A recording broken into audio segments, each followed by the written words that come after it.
When I first decided to switch to a plant-based diet 10 years ago, I made a lot of mistakes. My main motivation was for my health, so I made every meal with the nutrition facts in mind. I bought a cookbook from one of the most influential plant-based bloggers at the time, who was very straightforward about the fact that she was not a trained chef. She promised recipes that would change your health and your waistline without being super complicated to make. As a newly minted vegan, I proudly prepared dish after dish from this book, trying to convince my young family to get on board so we could get healthier together. But the one ingredient that influencer forgot to add to her recipes was flavor. After refusing to eat a second bite of an especially awful bean casserole, my family revolted and went back to mac and cheese. That dish was so bad that even I was having second thoughts. I obviously stuck with it, but there were a lot of struggles along the way. Of course, there's not many people that would argue that most people shouldn't eat more fruits and veggies, but making the leap all the way to plant-based is a struggle for many people, both in theory and in reality.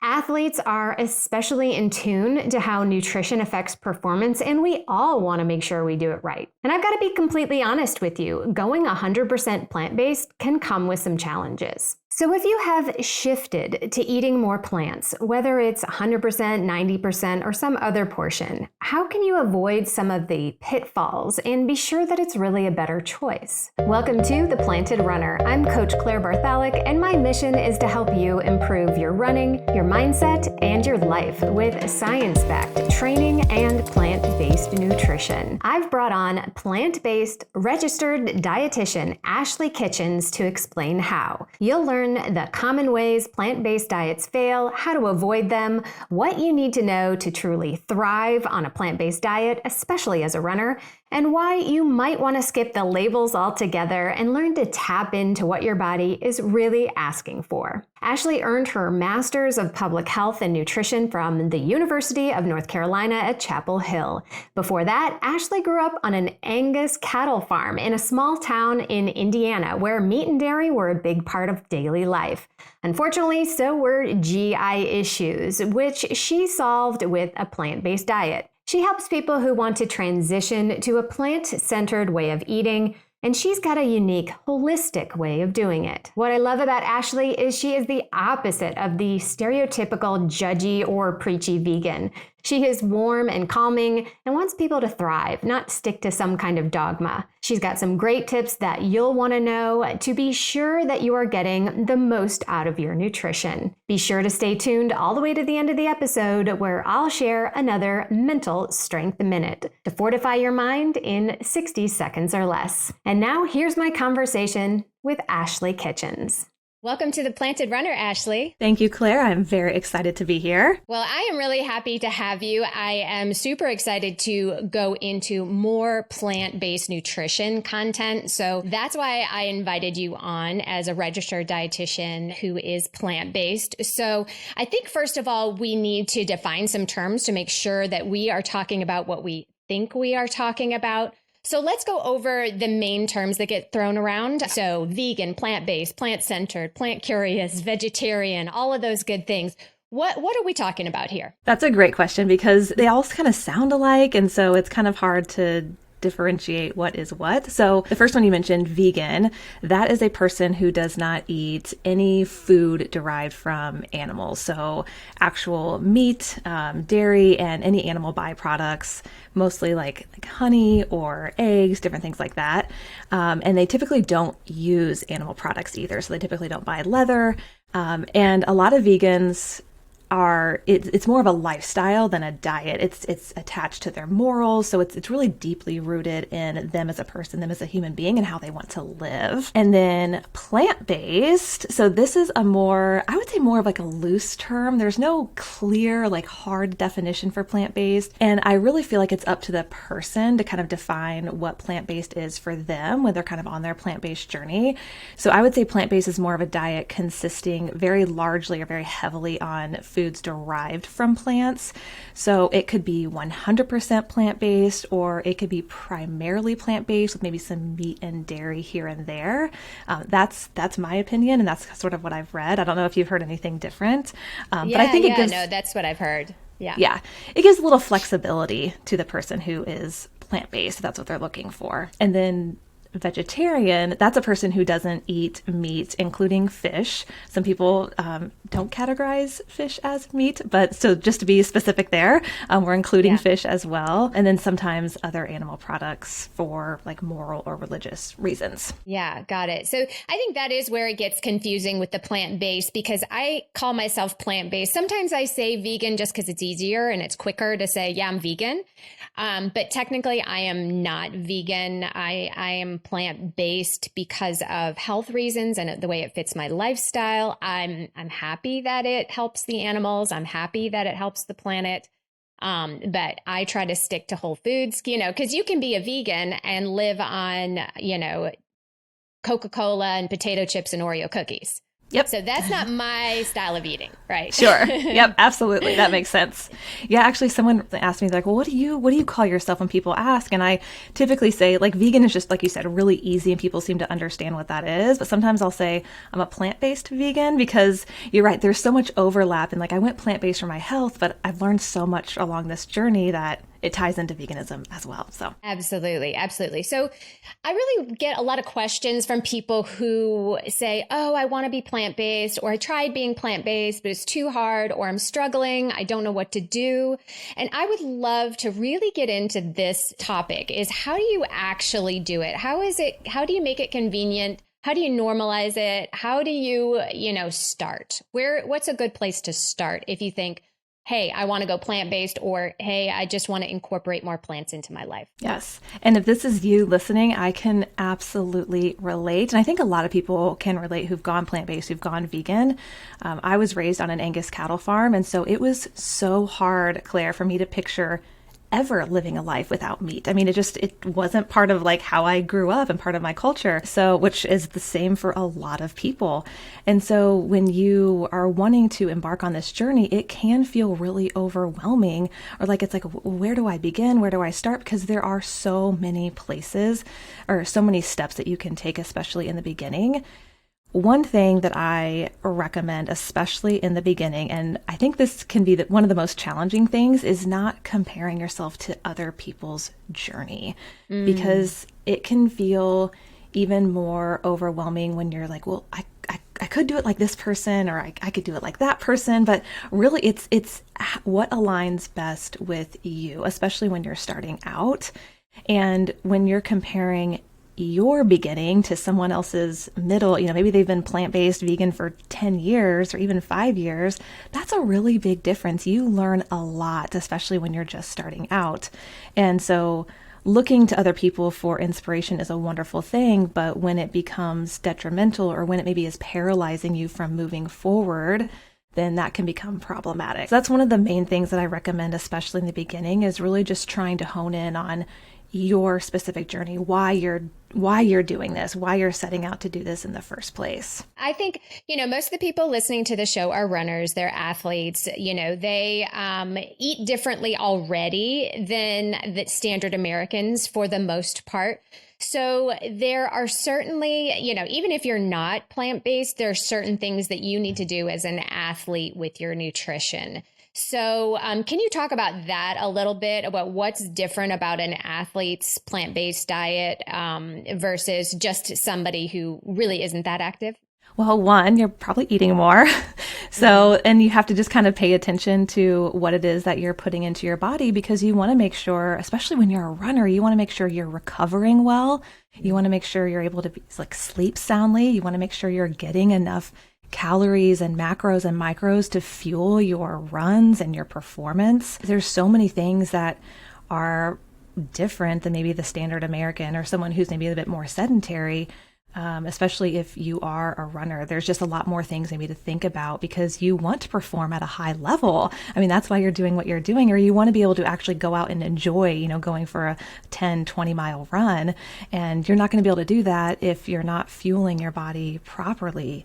And that's another thing that I typically recommend, especially for people who are starting out or who are plant-based, is to really try and get in the habit of planning out your meals, or thinking ahead, like looking ahead at your week, to make sure, and this is especially for athletes, to make sure that you have everything on hand so that you're able to grab items that you know fuel your body so that you can go out there, hit the pavement, and just get a really good run in or whatever it is that you're doing that day. Yeah. So do we really have to plan everything that detailed? Because whenever I tell people plan your meals or try counting your macros, and people are like, what? I do not want to do that. Like, is that a bad thing? Is it a good thing? You know, we runners are really type A for the most part. And when we start tracking our calories and macro, we can, you know, go off the deep end a little bit. Yes. So how do we do that? How do we get started? That's a great question, because I lean more heavily into intuitive eating. So I actually don't encourage people to count calories, count macros for the most part. I mean, there's always special cases, and especially for people who are type A and runners, especially, you know, they're thinking about numbers in terms of like their runs and times and all of that. And so to add in that layer, add into that extra complexity of having to track everything that you're putting into your body can actually be detrimental, and it can make you become obsessive and maybe lead to disordered thinking around food, which is not helpful whatsoever. So there are a lot of things that you can do there. One is just thinking about, you know, there's a lot of signs that you may be underfueling or undernourishing your body, especially when you are an athlete, when you are a runner. And so being aware of those signs to make sure that, you know, you're able to get a good night's rest, your injury levels are low or injury frequency is low, you're able to go out and really perform when, you know, when it's time to go on your longer runs or shorter runs, whatever that is, and that you're not hungry all the time. You know, sometimes we're afraid of hunger. And so that can be a sign that you're underfueling or not getting enough calories in, is if you're, you know, you eat a meal and you're hungry 30 minutes or an hour later, or you're just constantly hungry all day long. That's one of the big keys. Yeah. Well, one of the opposite effects of running is sometimes we go for a run and we're not hungry when we get back. Those hunger hormones are worried about being chased by the saber-toothed tiger. They're not worried about digestion. And so we're not hungry after a run. And I tell people, eat anyway. Do you agree? Oh, absolutely. Especially for runners, when you can't actually feel that physical hunger, you almost have to look at it as a form of self-care. You know what you just did. You just burned a ton of calories. You just really put your body through the ringer, you know, on this run. And like you said, your body isn't really thinking about hunger right now. It just came off of this really long run. And so you almost have to look at food as a form of self-care. It's like, wow, my body just did this. Now it's time for me to nourish myself to help myself recover for tomorrow. You know, one of the truths, I guess, about a whole foods plant-based diet, if you're really trying to go for, you know, the whole foods as much as possible, that's going to include a lot of fruits and vegetables, starches, whole grains, legumes, and those things tend to also have a lot of fiber. They tend to be really nutrient dense and not a lot of calories per pound. And so that's great if you like to eat a lot of food and you're maybe trying to lose a little weight. That's awesome. Not so good when you're marathon training and you just can't eat another bite. So any advice there for people who really are just struggling just to pack it all in? One of the things, and of course I just talked about not comparing yourself to other people, but I know, Claire, you're really great about this, of like showcasing, you know, different foods that are not just nutrient dense, but also calorically dense. So that you don't have to eat this large volume of food, especially before you go out for a run. That's not very great. Right. But trying to lean more into, you know, not just nutrient dense foods, but also calorically dense foods, things like avocados, nuts, seeds, dried fruit, things that are just more packed with calories so that you're not having to eat this great volume and filling of your belly and not feeling great. Yeah, good tips. Any other kind of places where people get tripped up when they're just starting the plant-based diet? One of the things that I see most often is it kind of goes both ways, either doing too much research or not enough research. Yeah. So really trying to find that middle ground so that you can feel at peace that you're doing everything that you know that you should be doing on your plant-based journey, but not feeling overwhelmed by all of the literature, because there's, I think it's like 100,000 nutrition papers are published every year. So you can see how it would be incredibly overwhelming to constantly be looking at the research. And then on the flip side, not looking at it at all, or maybe not looking to people who are experts in the plant-based space for some guidance, just to make sure that you're getting all the nutrients that you need and that you're eating a well-rounded diet that is full of variety as well. So again, not doing any research and then maybe doing too much research where it paralyzes you from going forward. Yeah, definitely. And we can't have a plant-based discussion for athletes without getting into the protein thing. The first thing is, where do you get your protein? That's one of the most common questions any new vegan asks. But I kind of want to twist it a little bit, because I am seeing in the plant-based space a lot of people saying, well, we really don't need that much protein. We can get all our protein from plants. If you just ate potatoes all day long, you could get enough protein. The average American eats way too much protein. And while that may or may not be true, I'll let you talk about that. We're athletes. We are running 20 miles for fun. Eating protein has got to be a priority, I say, but I would love to get your opinion on that. Absolutely. And if you're listening and you're plant-based or vegan, you know that I'm sure you've been asked this question, especially as an athlete. I don't know why. I feel like people are all the more concerned about our protein intake. Yeah. And even when you go into the grocery stores, Claire, it's like you can see how obsessed we are with protein, because there's protein bars and shakes and cereals and all of this stuff everywhere. And I think, just to start off, there's this huge misconception that protein comes from animal products. And all plants in some varying degree have protein in them. So if you're eating a well-rounded plant-based diet and getting in variety, then I'm going to put quotes around, you should be okay. One of the main things that I recommend when it comes to, especially when you're an athlete, is making sure that you are getting enough calories. And we kind of touched on that earlier, and making sure that you're not falling into those symptoms of not getting enough calories. So as long as you're getting enough calories to fuel your activity level and you're getting in variety. So calories, variety, and with the variety as well, making sure that you're getting in those higher protein plant-based foods, things like tofu, tempeh, seitan, nuts, seeds, like hemp, chia, pepitas, all those things, legumes, like you had mentioned, dark leafy greens, quinoa, nutritional yeast. As long as you're getting in variety and getting in those protein dense foods, you, quote, should be okay when it comes to your protein intake. So yes, you obviously need to think about not just calories, but also making sure that you're getting a well-rounded diet when you're an athlete and when you're living the standard American life as well. Yeah. So do you give people recommendations as far as grams, or based on their weight, or based on their activity level? How do you know, let's take a 150-pound runner training for a marathon. How do I know what this person is supposed to eat? Protein and everything else. Yep. No, that's a great question. And when I'm working with clients, it's typically longer term. It's over the course of 4, 6, sometimes a couple years, 4, 6 months, then up to a couple years. And so I'm able to learn more about this individual and their activity level and everything that's going on into, making them a great athlete. And so part of that is instead of going down maybe the rabbit hole of counting, because again, that's typically not what I encourage, we kind of just make sure that they're getting everything they need. And like I said, they're not having those symptoms of underfueling, undernourishing, and Claire, that they're making gains still. They're making gains in the gym, or they're making gains when they're out on the trails or out on the pavement. They're maybe hitting some PR times. So that's sort of an indication as well. They're sleeping well. They're not restless. They're recovering. They're not getting injured very often.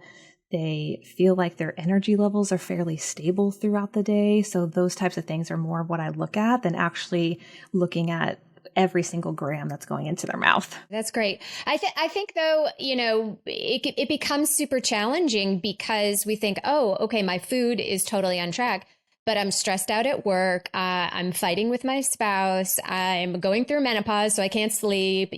There's so many other factors that kind of might look like a nutritional deficiency. So, do you have any tips that, to help sort it out so we can figure it out? Yeah, no, stress management is a big part of that as well. And with that, identifying what self-care you're investing back into yourself, because if you're a runner, you're obviously beating yourself up, when you're going out for runs, your body needs to recover. But if you're also pouring into other people, if you have a stressful job, if you have a family that you're taking care of, that can be also really hard on your body. So making sure that you're finding ways to pour back into yourself. The athletes that I work with, we've got to make sure that they're either getting like body work done, or they're getting massages, or they're even just going outside and standing out in their yard for 5 minutes and just getting some sunshine and some peace and quiet and listening to the birds. Yes. Something as, quote, simple as that can be helpful in making sure that they're, again, pouring back into themselves because they're pouring so much into other people, or they have a demanding job, or whatever that is. I love that. I love that. I mean, wellness and all of that and self-care gets kind of thrown around, oh, you should take care of yourself. But we often don't actually stop to do it. Again, type A runners, we're pushing, don't like to take a day off, want to do everything perfectly. But it's like those little things can actually add up and make a big difference. Yeah, they really can. Yeah. So one thing I always ask dietitians who practice intuitive eating is, didn't our intuition get us in trouble in the first place? Like if we're having all of these nutrition problems, like how can we trust ourselves? How can we really follow our intuition? Because my intuition sometimes is, glass of wine and some potato chips. And, like if I did that all day long, I would be in major trouble. So how do we really do this? So intuitive eating, there are a lot of great books out there that are helpful when it comes to if you're wanting to maybe you're tracking now, or you're wanting to get away from tracking, or maybe you've dieted a lot in the past and you're wanting to just eat more intuitively. There's a couple great books out there, Claire, just called Intuitive Eating. And then there's an Intuitive Eating workbook by two wonderful dietitians. And I would highly recommend going through them if that's something that you're interested in.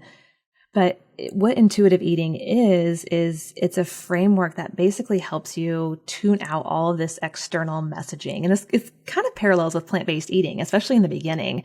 So you're trying to live a life and live an approach toward food that doesn't include rules, doesn't include shoulds and should nots. And what you're trying to do is tune out a lot of this noise that is stemming from diet culture. You need to be a certain size. You need to eat a certain way. You need to look a certain way. And really trying to hone in on what your body is trying to tell you. But here's the thing, intuitive eating, just like plant-based eating, it can be challenging in the beginning because for some of us, that is going against everything that maybe we grew up doing. Maybe we grew up dieting. Maybe we grew up just being told what to eat and how much to eat. Or we've just taken that in from diet culture. And so we try to eat maybe the smallest amount and we're afraid of being hungry and all that stuff. So when it comes to intuitive eating, our intuition, so this is from what I understand, fear and intuition, they both play from like the subconscious mind. So it can be really challenging when you're trying to start this intuitive eating journey or eat more intuitively, but then maybe there's some fear still associated. Well, that has a lot of carbs in it. Should I be eating that? Or I don't know, that has a lot of calories. I don't know if I should be doing that. So it can be hard to distinguish fear versus intuition. And it takes time to build and rebuild that trust with your body, especially if you haven't been listening for a really long time. Yeah, it's very challenging when we are actively trying to change our bodies. And I'm not necessarily saying losing weight just to look good, even though I think there's absolutely nothing wrong with that. That's how I got into running because I wanted to look good at my high school reunion, and it's changed my entire life. So if you're, new to running because you want to lose weight, we welcome you, no shame at all. But, it's hard to be, or if you want to change your body and get more muscle or become a better athlete, it's really hard to be like, okay, well, I'm going to eat intuitively, but I don't know what I'm doing. Yep. I want to be an athlete. I want to change my body. How do I do it? Mm-hmm. Yeah. And that's definitely where it's going to take you sort of investing back into yourself to learn this process, especially if it's something that is completely new to you and maybe kind of scary. The intuitive eating workbook, that is more of like a self-paced book where you can like journal and they give you prompts. And so you're really diving deep into how this journey is going to align with you. So there's no dieting involved. There's no rules involved. And so you're sort of you're unlearning and then relearning in a way, Claire, like how to eat again in a way that's aligned with you. Cool. So, going back to plant-based, one thing that I hear when, I mention at a cocktail party, hey, I'm plant-based, because of course, we always have to talk about it at parties. Yep. I hear people just say, oh, that's great. I tried going plant-based, but I didn't feel good. I don't really know what to say to that. Yes. What are you thinking, or what are you saying when somebody says that? Well, the first thing that pops into my head is like, there are so many things that could be going on that like didn't make you feel good. And you're right.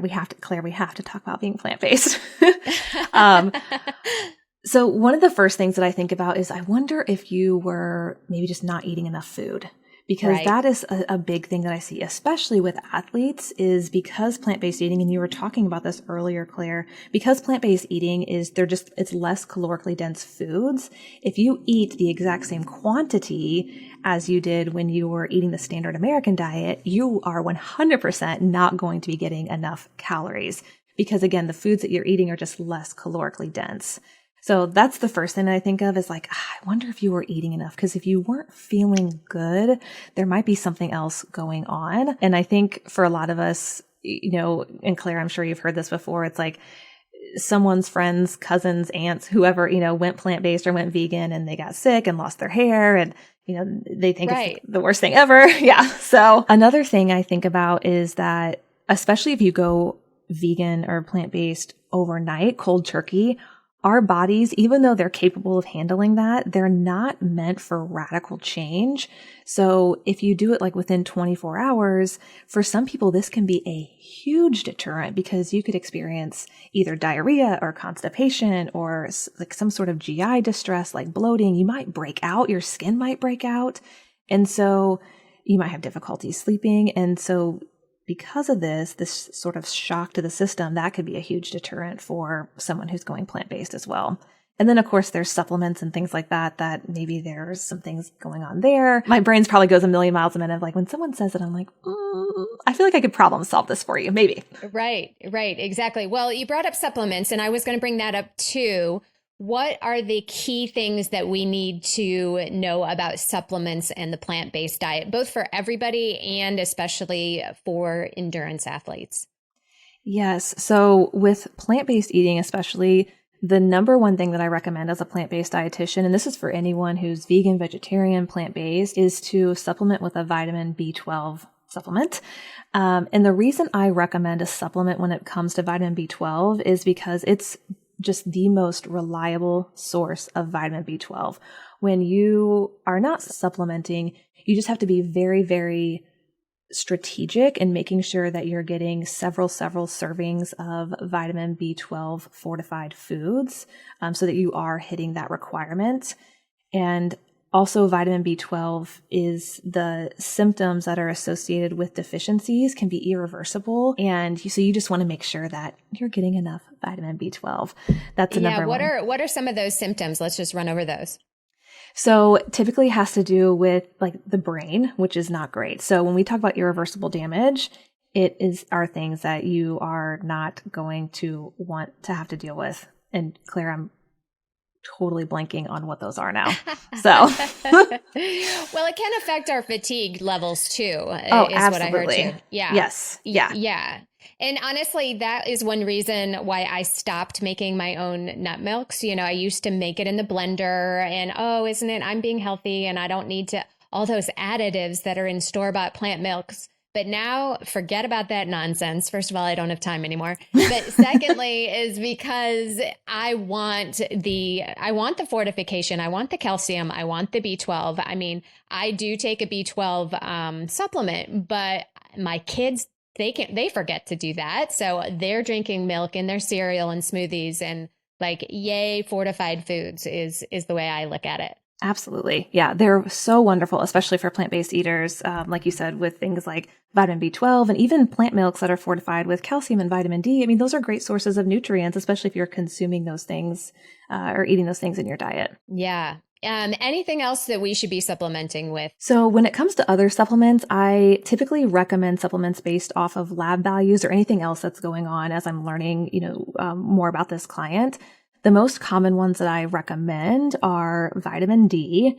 So Claire, approximately 35% of adults in the United States have a vitamin D deficiency. And that's per the Cleveland Clinic. And that's just not plant-based people. That's anybody living in the US. So looking at that, so if you think about that, that's about 1 out of 3 people.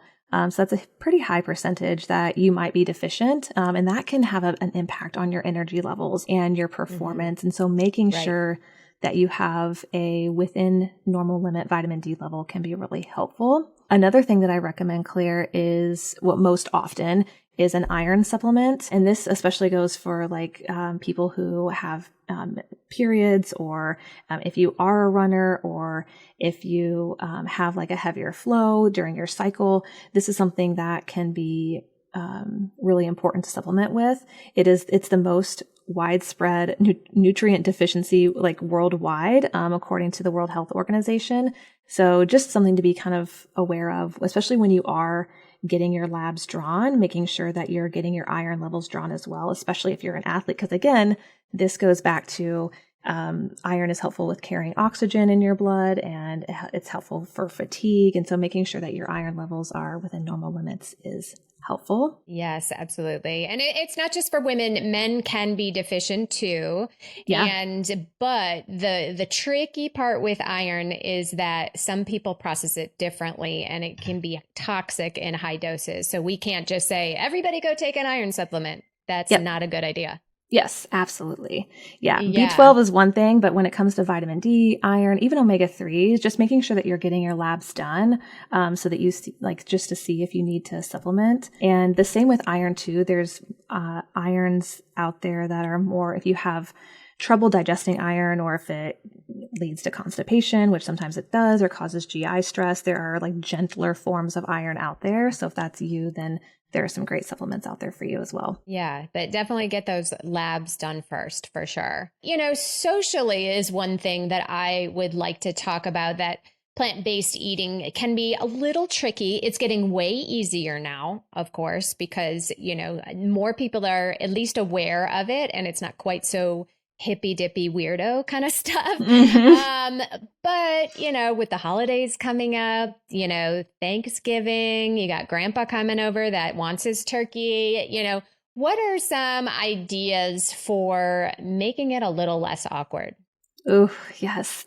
And I'm sure for every person who is vegan, plant-based, or thinking about going either, this can be a really challenging time, or the holidays, or when you're getting together with family or friends. There's a lot of questions. There can be a lot of judgment. There can be a lot of comments. And I just want to let you know that I feel for you, because it can be a really challenging time when it's meant to be a celebratory time. Right. So some of the things that I recommend are, let's say you're going home or going to visit family for a holiday, and one thing that I recommend doing is just showcasing maybe how delicious vegan food or plant-based food can be. So bringing a couple dishes, or one dish that are tried and true, anybody's going to like them, bringing them home with you to share with friends or family can be helpful, and just kind of, making other people see how delicious this lifestyle can be. So bringing a dish to share is something that I always recommend. That is great advice. And I'll tell you from experience that if you try to make it too healthy, because most people do this because they're trying to be healthy. So I've been plant-based for 10 years this year. And my huge mistake at the beginning was trying to make everything so healthy that it tasted terrible. And my my family absolutely revolted. They're like, you can eat this. We're not eating this. And so I had to find some good cookbooks that were more just fun cookbooks, and making some of the things that we've always loved in a vegan way, not necessarily 100% plant-based. We're using some butter, we're using some oil, but that is what totally won my family over. When I'm making them, Hostess cupcakes that are vegan, when I'm making them scallop potatoes that are cashew based instead of cream based, that's the stuff they're like, okay, we can try this. And then maybe we'll have a salad later. But, making it delicious is absolutely key for sure. Yes. Yeah, it really is. Well, as I say, even when you're preparing to go, just making sure that maybe the host, wherever you're going, knows that you're plant-based or vegan. So if they want to try and accommodate you, great. But just letting them know, like, hey, I'm bringing a few dishes, so you don't have to worry about me if you don't want to. But if they do go out of their way to make something for you, then just go over the top and showing them appreciation for that, because that positive reinforcement can maybe help encourage them in that direction. Yeah, absolutely. So what are your thoughts on all the plant-based meats out there? On one hand, it's nice that there are tons of options. And again, we're normalizing this, but from a nutritional point of view, I don't know. I'd love to hear what you think. So, okay. I am a fan of these plant-based meats, and I'll tell you why. I'll start with the pros first, but there are obviously some drawbacks with anything. Meat substitutes, they are typically lower in saturated fats. They typically have a little bit more fiber, and they can even sometimes provide the same amount of protein as a beef burger, a chicken burger, and they taste just as good. Most of them do. So that's sort of a pro to these meat alternatives. They're also really great, Claire, in helping people just eat more plants. So they look similar. So when you go to a barbecue, you're not maybe that vegan hippie that's bringing their portobello mushroom cap to put on the grill. You have like a vegan burger that looks like all of the other burgers, and there's nothing wrong with bringing a portobello mushroom. But if you're wanting to maybe kind of blend in with the crowd and not get like pointed out for, oh, what the heck is that on the grill? That can be kind of helpful just to bridge the gap with your meat eating friends. And environmentally, even though they are highly processed and not eco-friendly in all ways, they're generally associated with lower greenhouse gas emissions and just less impact on climate change in general. So that's kind of encouraging. And then, of course, animal-wise, you're not eating animals. So if that's more of like why you're doing this, that's obviously a huge benefit to these plant-based meats. I think one of the other common kind of reasons people say they don't want to go 100% plant-based is that they say, it sounds really great, but I can't ever give up cheese. Yes. The power of cheese. So what do you say to the cheese question? I know. Who knew cheese would have such a stronghold? I know. So honestly, what I say to that is if cheese is the number one thing keeping you from going plant-based, fine. Like totally fine. I would personally argue that you can be plant-based and still enjoy your dairy cheese if that's what you want to do. And I think too, the further you get down your plant-based journey, when you're eating your dairy cheese, I think the more you'll realize why you're doing what you're doing. And I think that dairy cheese will just become a little less important the further down this plant-based journey you go. If you never end up giving it up, that is not a big deal. What is important is that you're eating more plants, you're feeling good, the way that you're eating aligns with you, and small changes add up. So if you're plant-based and still eating dairy cheese, those are still small changes that are adding up over time. So I think it's a beautiful thing. If cheese is the only thing stopping you go for it. Yes, I love that message. I think that a lot of what kind of slows down the adoption of people, wanting to go to a plant-based diet or more plant-based is this sort of, I don't know, it's like fanaticism and perfectionism. And if you're not doing this perfectly, you're not a good vegan and all of this stuff. There's so much judgment that seems to come at people who are just trying it out. So I 100% agree with you that we need less judgment in our lives, and it's progress, not perfection. And there's not many people that would argue with just eating more plants is the most important thing. Yes, could not agree more. All right, perfect. Ashley, that's a great place to wrap it up. I'm so happy to have you and all your expertise come on the Planted Runner and talk about this. So where can listeners connect with you? The best place to connect would be on Instagram at Plant Centered Nutrition. I answer all of my DMs and try to answer all of my comments there. So if you want to connect, that would be the best place to do it. Okay, perfect. We will have all of that in the show notes because most people are on the run right now while they listen. Thanks again, Ashley. Thank you, Claire. If you're an Instagram fan, be sure to give Plant Centered Nutrition a follow. Ashley does a great job with her content there, so be sure to check it out. And now it's time for the Mental Strength Minute. Fortify your mind in 60 seconds or less. Today's topic is bring your B game. As runners with big goals and type A personalities, many of us want to excel at everything we do, but this can actually backfire if you're doing this every single day for every workout. You simply cannot work at your highest and best level all the time, or you will be on your way to burnout or injury. So instead of focusing on your A game all the time, bring your B game. When you have a run or a workout, aim for doing a good job, not a great job all the time. You'll be able to let go of some of the pressure to perform, and you'll likely be more consistent and effective with your workouts. Save your A game for race day. Thank you so much for listening to the Planted Runner podcast. The ability for me to make this show absolutely depends on the amount of listens, downloads, reviews on Apple Podcasts and ratings on Spotify. So if you've already reviewed, thank you. If not, please take a moment after your run today to give it 5 stars.